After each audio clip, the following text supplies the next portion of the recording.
Hello everyone, welcome to the Penthouse. I am Bo, also known as Q is Too Short.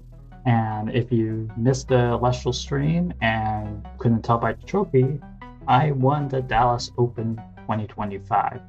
Hello, hello. Uh, yep, I won the Cards HQ tournament. I went undefeated through Swiss and then undefeated through Top Cut. Feels good to be a champion again, and it feels good to be recording a deck profile again. I think my last deck profile I recorded was the Fish Kinleo deck back in when Life Void was unveiled, back in live stream. But this past weekend, I played in the premiere, bringing Hera, and I won. And my last win was almost a year ago at Cards HQ, so it feels really good to be champion again. So I'm going to go over the deck list, talk about it, and explain how I like to personally play Hera. The way that I am playing Hera is a more control-focused style. You can play it for more Imperial Turbo, you can play alternative high-ends, but I prefer to play fairly low to the ground and focus a lot of my effort on the one-cost Celestials. So let's get right into it. Starting off first, talk about the main win condition of the deck, which is Imperial. In the two premieres before this, and through most of my testing with Hera, I just came to the conclusion that Imperial bad. And that's because its normal cast condition is hard to sometimes play for, and the Disenchant 3 seemed very weak, as every deck right now has some capacity to swarm the field with spirits. So if your opponent is in a decent position, they are able to play around this effect and have minimal damage done. But especially this past week, I've changed my opinion on Imperial and decided that Imperial good. And that's because its Disenchant effect is actually fairly devastating, especially when your opponent isn't set up. And the +2/+2, along with just being a huge body, means that if it doesn't destroy the entire field, it is likely going to be threatening a lot more. So the deck has evolved a little bit to play a little bit more for this top end, and you can adjust your play patterns for it as well. Don't be afraid to hard ascend into it either. In fact, when you are winning, oftentimes you will have to hard ascend it. Like, you can meet its normal cast condition, but you already have 4 guys in the field. So don't be afraid to hard ascend into it when you're looking to finish out games. Moving on to our one-cost Celestials. 2 Quackle, 2 Jolted, 2 Magneros, 2 Platypus, 2 Astrology. 2 of those across the board. That's mostly because a lot of these cards you want to see some of the time, but not all the time. When making cuts to the deck, I found that additional copies of these cards were easiest to cut. I've tried various lists and trying various ratios of having 3 copies of Quackle, Jolton, Platypus, Magneros. Even tried Astrabit early on. Astrabit is not good enough to be a 3 yet, unfortunately, but these ratios felt really good. I did not feel particularly low on guys throughout the tournament, and while I did have to mulligan a few more times than I would have liked to, it wasn't too bad. Now, in earlier iterations of my list, I decided that Quackle was bad. And that was because Imperial, in my opinion, then was bad. And when you look at Quackle search targets, Hera, Scepter, Family, those cards are bad to mediocre, at least early on. Once I changed my opinion that Imperial good, Hera became good, so Quackle became good. That did not continue to make Scepter good or Family good, unfortunately. Scepter does have a place, likely, especially in the side deck, where +2/+2 is actually very valuable, but we'll get to talking about the side deck in a little bit. These ratios felt perfectly fine throughout the day, didn't feel particularly low on guys, was very solid. Next, we have 3 Riceros, Champ Ricer Ridge, and the Rhino you forgot to ask for consent. These cards felt really good. Like, early on testing, I figured out that Ricer Ridge was very, very strong. The amount of card advantage that Ricer Ridge generates is very, very valuable. Along with being a decently statted body, you can be aggressive with Ricer Ridge. Consent Rhino was a addition within the past couple weeks from some of my testing with friends who are also playing Hera. They convinced me that Rice Ridge was indeed good, and it can win games sometimes, particularly against decks that are very battle focused, which a lot of decks are right now. Rice Ridge can shut those decks down for several turns until they find an answer that is like a Gorgon's Gaze or an Earthquake or something of that nature to break through consent line. And that is enough time for you to start building up and developing your field to start generating more card advantage and getting the snowball rolling. So hopefully by the time your opponent does have an out to consent rhino, you are already well on your way to accomplishing your win condition for that game. It is also not terribly unlikely that this card just wins you the game. If your opponent gets really low on spirits really early and they have a very scary board, but they don't have very many resources to really help their Celestials win combat, you can just drop this down and sometimes just win the game because they literally can't do anything about it. So it could be argued to be a side deck inclusion, especially now that Hera is getting so much play, but I feel like it works in the main deck quite well because there will just be game ones where you want to get into it, and you can be selective about when you see it. Moving on to our rest of the Celestials that are not champions of Hera: 3 Astrabit, 1 Arbaleth. Astrabit is very, very strong, especially in this deck. You can trigger it constantly throughout the game, and it, alongside Rice Ridge, is your main way of generating resources. This card still is very, very strong. Really should not be playing it at less than 3 in this deck. Arbaleth is here because Arbaleth is dummy broken. It will just win you games sometimes, games that you really have no reason winning. It can also help push for damage and be a win condition at some points. There's a reason this card is limited. I would argue there's a reason why it should be banned. Moving on to runes, and play off with the Hera. This is a Hera deck. Hera is kind of important for it, especially now that we're on Imperial. A lot more of our cards really do care about the divine being Hera. A lot of them early on, and the reason why I would say Hera felt kind of mid in early testing was because most champions of Hera do not care about the Nexus Bank being Hera. Your Rice Rose, your Quackles, technically, Platypus, don't care about your bank being Hera. But now that we're on Imperial, and with Champ Rabbits and Quackles, we want Heras in here, of course. Also, you can really stack these up. It is not uncommon you get 2 or even 3 of these Heras out at the same time, and the amount of resource generation that Hera provides in multiples is absolutely absurd. That can make it so that it's really hard for your opponent to really chew through a board. Speaking of Nexus Banks that are not in Hera, 3 Zeus. Zeus, of course, works very well in this deck. Being a Nexus Bank where you can enchant additional Thunder Spirits to it is very valuable. If you open like Rice Rose plus Scepter, you kind of feel bad because you don't have the Thunder Spirit to return with Rice Ridge. Same with Mount Olympus. Zeus is able to enchant extra Thunders to itself and be that Nexus Bank for your Celestials. Also, being able to change combat map is very valuable in this deck. A lot of your guys are decently statted, but not greatly statted. You have a lot of 3s, or you have a lot of 4s. You don't have very many ways to 5, 6s. So being able to change combat map with Zeus is very valuable. Hera's Invoke Rune is really, really powerful, actually. So Earthquake is very, very common to find in this deck.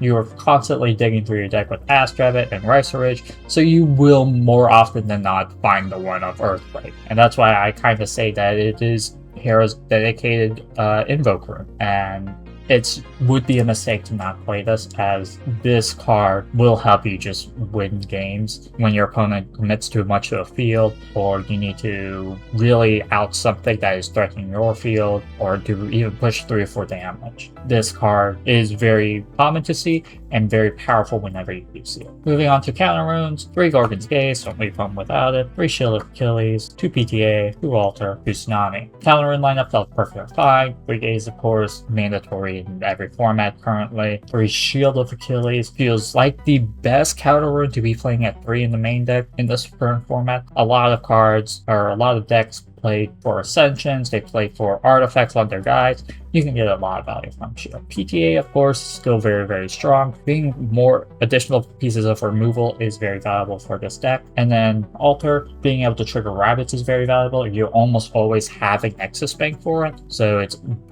not that very often. And then 2 Tsunami, I would say is mandatory in this format. A lot of decks are swarming the field, and Tsunami is just the most constant or most card efficient and spirit efficient way to really blank a combat phase. And with a deck that is inherently defensive, that is very valuable. Moving on to Spirit deck. We have 13 Zaptors, 3 Leviathan, 2 Flurmine, and 2 Tyrannos. 13 Zaptor felt perfectly fine throughout the day. You can go lower. You can probably get away with 11 Thunder Spirits in this deck, which feels quite low for a deck that wants to recycle a lot of spirits and also puts a ton of Thunder Spirits onto the field, but it is perfectly doable. The only time where 13 Thunder Spirits felt low was when I had a really strong field alongside Consent Rhino. Consent Rhino expends from Spirit deck, so I was left in a position where, I have only 2 Thunder Spirits left in Spirit deck, so I can only negate 2 attacks. It's not like I'm not healing with Hera, all of my Thunder Spirits are on field and not in control. So that's the only time it felt low, but you can get away with less Thunder Spirits if you feel like you want to put in the side deck Spirits into main. 3 Leviathan. The third one is mostly here for side deck. 2 Frost is for both Ridges. It is not uncommon to have Champ Ridge develop towards OG Ridge, and so you want the ability to get into both if the deck decides that's how it's going to be played. And the 2 Tyrannos for side deck. 2 Boombat. This card I was not impressed with last tournament. I was not impressed with it through Swiss, but into Top Cut, it was very, very valuable. Look at the top 8 match on stream where I used Boombat to take care of Pantera and then a Chrysler. Boombat, I don't think you can omit entirely from the side deck because just being additional pieces of removal against decks that really do play to go tall is very valuable. It can also be an option to side into the mirror because if you remove your opponent's card advantage while you have your own, you just win the game. I wasn't totally impressed with it. I'd rather develop my own card advantage or have something else that may threaten their field, but also still give me a little bit of extra benefit. A lot of the lower guys do that, especially when you pair it with Zeus. So I don't feel like Boombat is great in the mirror, but it is an option to side into. 2 Mount Olympus. This card sucked. These should not have been here. Theoretically, you should have a decent chance at winning Stadium Wars because you just dig through your deck so much, but no deck is really contesting Stadium Wars, and the decks that are contesting Stadium Wars, you don't really care too much if they get Stadium out, or you at least don't care enough to really contest them for that Stadium Wars. These probably should have been something like Dice or Scepter, something that helps within the mirror to change combat math favorably. When resting on your laurels, this card is not in the main because the deck just has too many spirits on the field at once. Even when you are losing, you probably have 3 or 4 spirits on your field, so this card can just sometimes be dead even when you're behind. And if it is live when you're behind, you're losing by a substantial margin, or you don't have Heras on field, so you aren't generating any spirits back. So stabilizing even after being able to pop in the Lustral is going to be difficult. So that's why it's in the side. It is still in the side because it is hard removable against decks that do like to play tall. 2 Thunderstorm, mostly for the mirror. Like I said, being able to destroy your opponent's card advantage in the mirror is very valuable, so destroying their Hera and having your own Hera is a major benefit. If you watch Game 2 of Finals, you will realize that Justin foretold his own Thunderstorm off of Ricer Ridge, popped my Hera, played his own Hera. It was just not worth trying to play that game out because he's healing 1 every turn, and I am struggling to even build up board presence. 3 Pandora's Box. This is mostly for jank decks or any decks that really want to be doing combo like Bears. It's a good card. It's just situational, so I don't think it should be in the main. It's just not applicable enough into every deck right now, so being in the side deck for the decks where it's really powerful is useful. 2 Monsoon, and then the Lycris. This is why we're on 3 water. This card is mostly here for the fire matchup. Being able to turn off a lot of their stat buffs is very valuable, and it can just blank turns, it can win combat. All of those are very, very valuable against that matchup, especially when it blankets the entire field. The reason I'm choosing Monsoon over something like Dense Fog or Ackley's Mist is because theoretically I can keep my own Platypulse online to keep my own stats from being lowered from this effect. That didn't end up happening, but it could be argued that this should be Ackley's Mist, and that way you can play their lunar cards in the side deck instead of this. And then we have the third copy of PTA and the third copy of Tsunami. Both of these cards come in where the matches where they are particularly strong. PTA I brought in against Hera. More removal, of course, is very valuable, especially when you can hit Ice Rage or Rabbits. Tsunami is useful in any deck that just swarms up the other lot that's not water. So a lot of fire you can put in. Like, you can even bring it against Hera, I guess. But Tsunami is just such a powerful card right now, and especially into the right matchups where you think it's valuable, you will want to have it. But yeah, that's the deck list. Very satisfied with how it turned out. Like I said, I would probably look to put in something like Scepter into the side. Being able to, especially for the mirror, being able to have a stat bonus over your opponent is very, very valuable. The reason that I choose to omit Scepter is because it felt pretty lackluster in testing. Being an artifact rune really sucks for it. It ties its life to one of your Elestrals, which generally are fairly fragile, while also taking up a very valuable rune slot.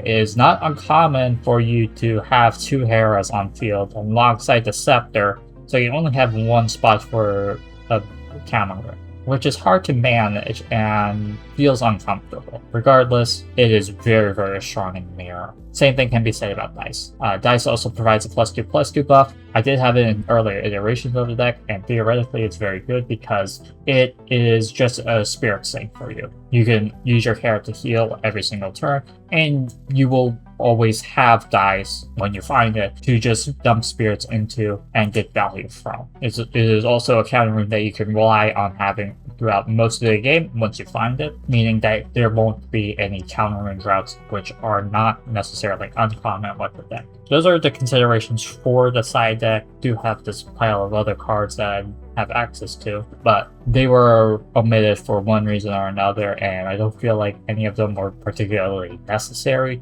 whether in the main or the side. The deck felt overall very, very strong, and I wouldn't really change anything about it, except for Mount Olympus out. Mount Olympus was awful. Thank you for watching.